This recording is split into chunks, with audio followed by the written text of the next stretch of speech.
دۇنيا ئۇيغۇر قۇرۇلتىيى ۋە شەرقىي تۈركىستان تەشكىلاتلار بىرلىكى قاتارلىق تەشكىلاتلارنىڭ رەھبەرلىرىدىن تەشكىل تاپقان bir ۋەكىللەر ئۆمىكى گېرمانىيەنىڭ دۇيىسبۇرگدىكى شەرقىي تۈركىستان مەدەنىيەت ۋە ئۇچۇر مەركىزىنىڭ سابىق رەئىسى ئابدۇجېلىل قاراقاش ئەپەندىنى زىيارەت قىلدى.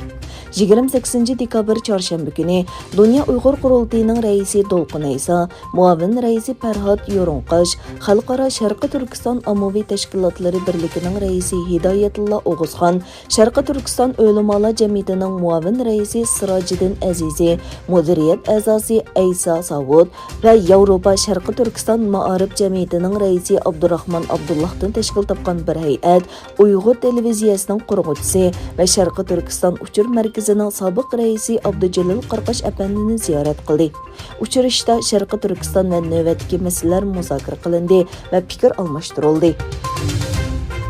Xitoy doiralari agar Tayvan mustaqillik uchun qadam bossa, qattiq tadbir qo'llanilganligi to'g'risida tahdid soldi. Beyjing hukumati chet ellarning aralashishi va Tayvandagi ig'vogarchilikning kelar yili ko'payishi mumkinligini o'tirib qo'ydi. Xitoy Tayvan ishxonasining bayonotchisi Ma Xiaogang mundaq dedi: "Agar Tayvanda mustaqillik talab qiladigan bo'lginchi kuchlar ig'vogarchilik qilsa, hatto qizil siziqimizdan halqib ketsa, biz qattiq tadbir qo'llanishga majbur bo'lamiz" dedi. Mustaqil davlatlar o'rtaq gavdasi rahbarlari COVID-19 yuqumiga qarshi turish uchun Rossiyaning Sankt-Peterburgda ko'rishdi.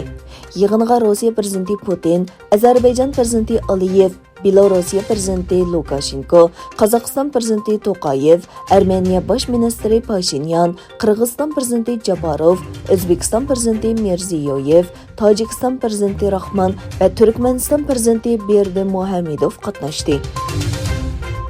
Xitoy Tashqi ishlar ministrligi 2022 yillik Beyjing qishloq olimpik tanharkat musobaqasi diplomatik boykot qiladiganligini jakarlagan Amerikaning 18 hukumat amaldoriga viza iltimos qilganligini e'lon qildi.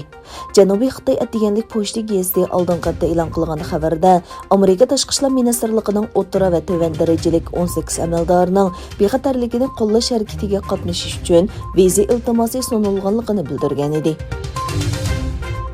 Germaniya Səhiyyə Ministri Karl Lauterbach Xitoy virusining omikron variantining bu davlatda tuvan mo'ljallanmasligini talab qildi. Lauterbach navbatdagi omikron varianti bilan yuqumlanuvchilarning soni biz duch kelgan xatarga sal qarag'anligini ko'rsatib berdi dedi. Falastin prezidenti Abbos 6 yildan buyon tunji qatim Isroiliyani ziyorat qildi. Abbos Isroiliya davlat mudofaa ministri Benni Gantz bilan ko'rishdi. Yig'in Tel Avivning sharqidagi Roshxayindagi Gantzning turalg'usida elib berildi. Isroiliya davlat mudofaa ministrligi ishxonasi yig'in to'g'risidagi uchurlarni ham bayarildi. Yig'in jarayonida bexatarlik va puhraviy sohadagi har xil masalalar muzokara qilinganligi o'tirib qo'yildi. 28 noyabr Qirg'izistonda o'tkazilgan cho'ng saylovdan keyin 7-chi növətlik parlamentning vəkilləri qəsəm berish murosimiga qatnashdi.